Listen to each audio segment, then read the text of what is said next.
сәлеметсіздер ме? Бүгінгі тыңдайтындарыңыз жабайы бұршақ. Жабайы бұршақтың ем болатын аурулары және істетілуі. 1.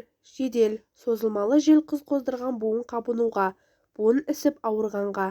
Жабайы бұршақтан 3 мысқалдан суға қайнатып ішеді. Сонымен бірге жабайы бұршақты лайықты мөлшерде алып суда қайнатып ауырған буындарды жуады. 2. Бір нәрсеге соғылып, жығылып жарақаттануға, жарақаттанған жердің ісіп ауруына. Жабайы бұршақтан 3 мысқалды суға қайнатып ішеді, немесе жаңа шөбін жаншып ауырған жерге басады. 3. Енге сулы бөртпе шыққанда, жабайы бұршақ 3 мысқал, жабайы ермен жапырағы 3 мысқал, бірсалар суға қайнатып ішеді, немесе жабайы бұршақтан 3 мысқалды суға қайнатып енді жуады. Істетілу мөлшері 3-5 мысқал.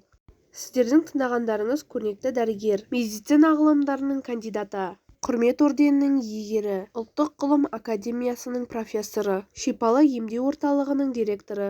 Қайрат Айдарханұлының еңбектерінен алынған пайдалы кеңестер.